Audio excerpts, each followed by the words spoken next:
Hello മക്കളെ, അങ്ങനെ ഒരുപാട് കാത്തിരുന്ന USS റിസൾട്ട് വന്നിരിക്കുകയാണ്. അപ്പോൾ ഒരുപാട് കുട്ടികളുടെ കമൻറ്റുകളും പേഴ്സണലി ഒരുപാട് കുട്ടികൾ മെസ്സേജ് അയച്ച് ചോദിക്കുന്നുണ്ട്. കാരണം അവർക്ക് 1 മാർക്കിന് അല്ലെങ്കിൽ 2 മാർക്കിനൊക്കെ USS സ്കോളർഷിപ്പ് കിട്ടാതെ പോയി വിഷമിച്ചിരിക്കുന്ന ഒരുപാട് കുട്ടികളുണ്ട്. അപ്പോൾ അവരുടെയൊക്കെ സംശയം റീവാല്യുവേഷനുള്ള ഓപ്ഷൻ ഉണ്ടോ എന്നുള്ളതാണ്. അപ്പോൾ നിങ്ങൾക്കറിയാം USS എക്സാം ഒരു ഒബ്ജക്റ്റീവ് ടൈപ്പ് എക്സാമിനേഷനാണ്. നിങ്ങൾ OMR ഷീറ്റിലാണ് ആൻസറുകൾ മാർക്ക് ചെയ്ത് കൊടുത്തത്. അപ്പോൾ അതിൻ്റെ മാർക്ക് സ്കോർ അല്ലെങ്കിൽ നിങ്ങളുടെ സ്കോർ റീഡ് ചെയ്തിട്ടുള്ളത് കമ്പ്യൂട്ടറാണ്. അതുകൊണ്ട് തന്നെ ഇവിടെ റീവാല്യുവേഷൻ എന്നുള്ളൊരു സാധ്യത ഇല്ല. കാരണം റീവാല്യുവേഷൻ ചെയ്താലും പ്രത്യേകിച്ച് മാറ്റങ്ങളൊന്നും സംഭവിക്കാനില്ല.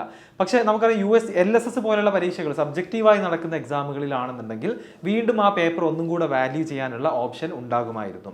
സോ അതിന് നമുക്ക് ഓരോ പേപ്പറിനും ഇത്ര രൂപ എന്നുകൊണ്ട് പറഞ്ഞുകൊണ്ട് അടച്ചുകൊണ്ട് നമ്മൾ അപ്ലൈ ചെയ്യുകയാണെന്നുണ്ടെങ്കിൽ LSS എക്സാമിനൊക്കെ റീവാല്യുവേഷൻ ഉണ്ടായിരുന്നു. പക്ഷേ USS എക്സാമിന് റീവാല്യുവേഷൻ ഇല്ല എന്നാണ് നമുക്ക് പറയാൻ പറ്റുക.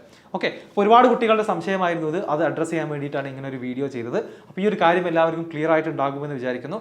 എന്തായാലും നിങ്ങളുടെ USS എക്സ്പീരിയൻസ് എങ്ങനെ ഉണ്ടായിരുന്നു, നിങ്ങൾക്ക് എത്ര മാർക്ക് ലഭിച്ചു എന്നുള്ള കാര്യങ്ങളൊക്കെ നിങ്ങൾ കോമെന്റ് ബോക്സിൽ അറിയിക്കുക. Okay, thank